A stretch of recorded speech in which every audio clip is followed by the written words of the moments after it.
எல்லா சாலிகிராமமே சுற்றிக்கிட்டு இருப்பார், எல்லா பக்கமும் சுற்றிட்டு இருப்பார். நிறைஞ்ச மனசோட, நிறைஞ்ச சிரிப்போட, எல்லாரோடையும் சக மனிதரோட, ஒரு ஆர்டிஸ்ட்ன்றது ஒரு இதுவுமே இல்லாமல் எல்லாரோடையும் சகஜமாக பழகக்கூடிய ஒரு நல்ல மனிதர்.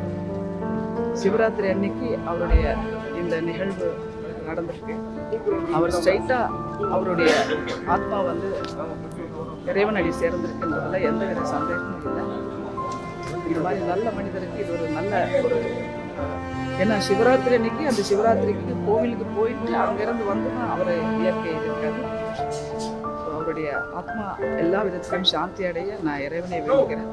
ஒரு நல்ல மனிதரை திரையுலகம் இழந்து விட்டது அப்படின்றது தான் நான் ரொம்ப, அவருடைய ஆத்மா சாந்தி அடையணும், ஒரு குடும்பத்தில் ஆழ்ந்த இறைவனை தெரிவிச்சுக்கிறேன். நமஸ்காரம். இந்த வருடம் வந்து திரைப்படத்துறைக்கு ரொம்ப சோகமான வருடமாக நான் எங்களுடைய இனிய நண்பர் மயில்சாமி, எங்களுக்கு மட்டும் இல்லை, திரைப்படத்துறையை சேர்ந்த உச்ச நட்சத்திரமாக இருந்தாலும் சாதாரண தொழிலாளியாக இருந்தாலும் எல்லோருக்கும் மிகச்சிறந்த நண்பராக இருக்கக்கூடிய மயில்சாமியோட மரணம் எங்களை வந்து மிக மோசமாக பார்த்து, நேற்று கூட வந்து போய் டப்பிங் பேசிட்டு வந்திருக்காங்க. வாழ்க்கை நிலையாமைங்கிறது வந்து அவரை பார்க்கும்போது ஒரு பயத்தை ஏற்படுத்துது. தொடர்ந்து திரைப்படத்துறையை சேர்ந்த நண்பர்கள் வந்து மரணம் அடைவது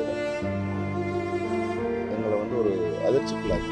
இது வந்து டிபி கைந்து ராமதாஸ், இது மாதிரி எங்களுடைய நெருங்கிய நண்பர் மயில்சாமி வந்து தெரிஞ்சவங்க தெரியாதவங்க எல்லாருக்கும் உதவி பண்ணக்கூடிய ஒரு நல்ல மனிதர், உண்மையான எம்ஜிஆர் பக்தன், சிவபக்தன்.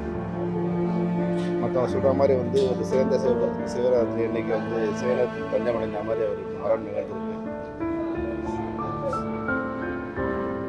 திரைப்படத்துறையை சேர்ந்த தொழிலாளர்கள், இயக்குநர்கள் எல்லாருக்குமே வந்து அவருடைய மரணம் மிகப்பெரிய வருத்தத்தையும் அதிர்ச்சியும் தரக்கூடிய ஒரு செய்தி.